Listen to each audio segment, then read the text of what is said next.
Vanguardias, características.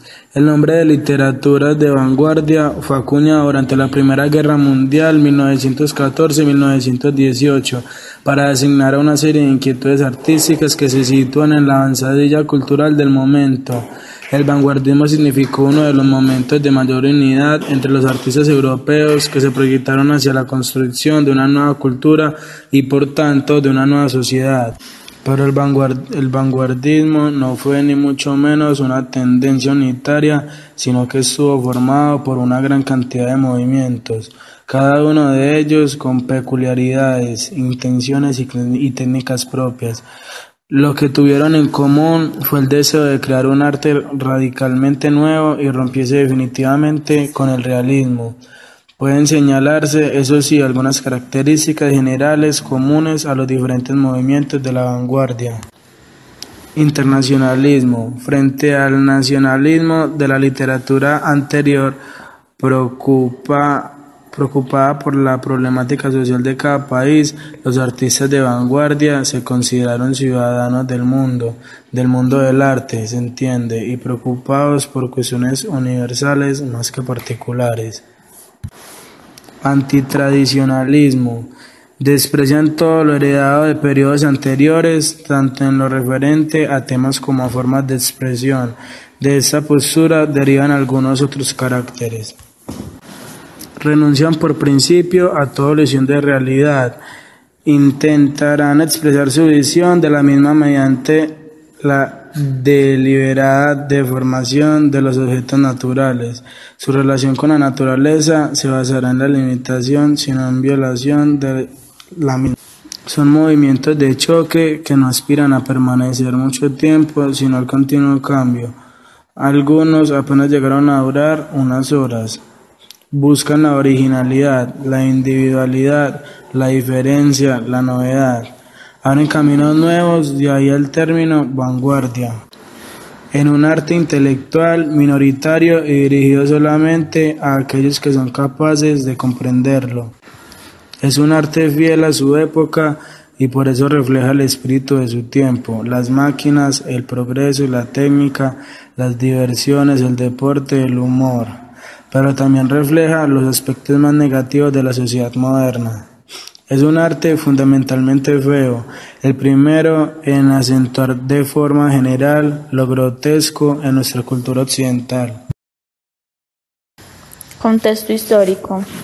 El cansancio de las distintas tendencias del siglo XIX, especialmente el realismo, provocó en artistas y escritores un deseo de ruptura con el pasado, pero por otra parte, la fractura que provocaron los movimientos de vanguardia con el respecto al arte interior estaba íntimamente ligado a los profundos cambios políticos y sociales producidos con la llegada del siglo XX. La vanguardia en Europa. Los principales movimientos.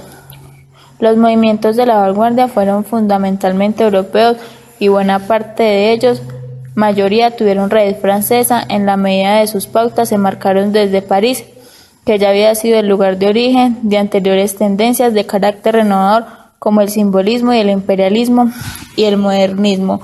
En París se gestaron movimientos como el cubismo, el futurismo y el surrealismo. Pese a ellos, conviene recordar la asistencia de otros grupos que tuvieron su centro de irradiación lejos de esta ciudad, como es el caso del imperialismo, pronto adscrito a Alemania, del dadaísmo,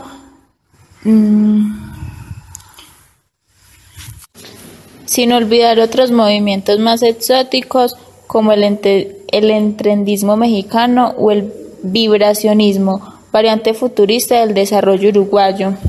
A estos movimientos podríamos añadir otros ismos, siguiendo a Guillermo de Torre, superrealismo, purismo, constructivismo, neoclasicismo, abstractismo, babelicismo, cienticismo, simultaneismo, privaticismo, panlicirismos, entre otros. Futurismo. El futurismo puede considerarse como uno de los primeros movimientos de vanguardia.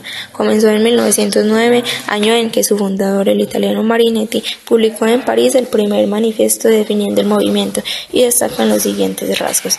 Temas: la velocidad, el riesgo, el peligro, lo moderno, las máquinas, la violencia, los deportes, la guerra, el militarismo, las fábricas, entre otros. Las reformas literarias. Destrucción absoluta de la sintaxis.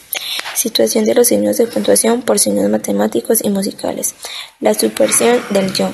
Primacía de la imaginación sin ataduras de ningún tipo. Alteración y juego de la tipografía. Espíritu. Odio de la inteligencia a favor de la intuición. Raptura de todo lo pasado. Espíritu iconoclasta, ruptura de las conversaciones culturales. Optimismo y vitalidad. Se apreció especialmente de este movimiento su talento dinámico y su rebelión frente a los académicos y sus llamados de riesgo. Muy de la línea del posterior proclamas de Mussolini, animaba a los jóvenes a vivir peligrosamente su sentido de la modernidad, entendida como defensa de la velocidad y del maquinismo.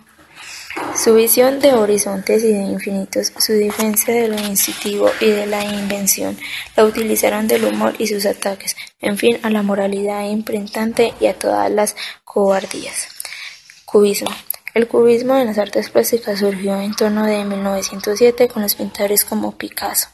El cubismo literario apareció unos años más tarde, su máximo representante sería Apollinaire.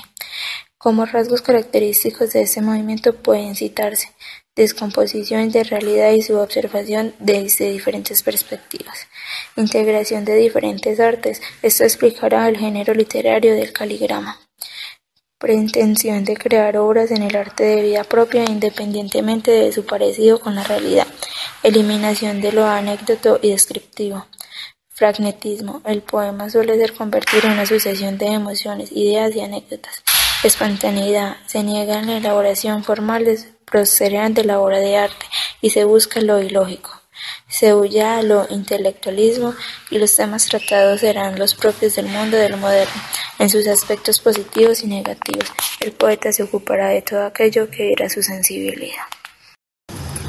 El dadaísmo tiene su origen en Zúrich en 1916, durante la guerra, cuando un grupo de artistas, entre los que se encontraban Hugo Boll, Hans Arp o Richard Hülsenberg, y a los que después se uniría el poeta rumano Tristan Tzara, iniciaron una serie de sesiones en un bar rebautizado Cabaret Voltaire, con la intención de lanzar, en palabras de Boll, lo más estridentes panfletos y para rociar adecuadamente con lejía y burla la hipocresía dominante.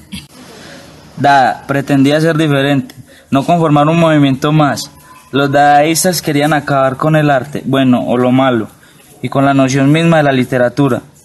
Representaron la negociación absoluta, de ahí que su nihilismo acabara en un callejón sin salida. Tzara explicó tardíamente, en 1950, que para comprender muchos de los supuestos del dadaísmo había que imaginarse la situación de unos jóvenes prisioneros en Suiza, en 1914, y dominados por el rechazo hacia toda forma de civilización moderna, incluido el lenguaje. Se iniciaba así una protesta poética y artística dirigida por contra todo. A partir de ahí surgirían los famosos happenings, que tanto escandalizarían y a la no menos famosa revista Dada dirigida por Tzara, quien acababa convirtiéndose en el líder del grupo. El manifiesto Dada no apareció hasta 1918, momento en el que Tzara entró en contacto con Breton, Aragón, Eluard y Picabia.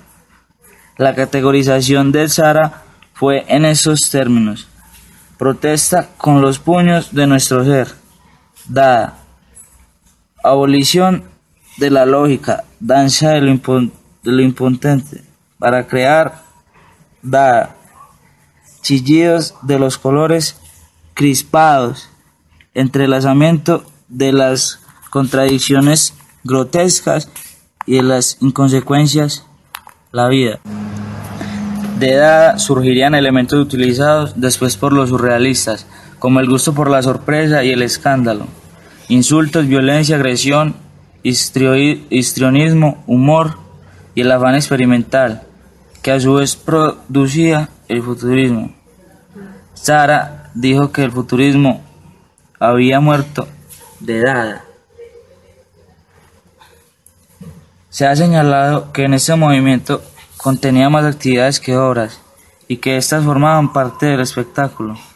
Por cierto que el dadaísmo dejó los ready-made, término inventado por Duchamp, formado a partir de collage, grabados, esculturas, pinturas, fotomontajes y todo tipo de objetos que hoy denominamos reciclados, y portabotellas de Duchamp, pero también corsés, poemas de este tipo, y los poemas abstractos basados únicamente en el sonido célebre y la representación del primer poema fonético abstracto llevado a cabo por Boll en julio de 1916, cuando disfrazado de objeto móvil recitó en medio de un gran escándalo: "Oh, Gadji, Beri, Bimba".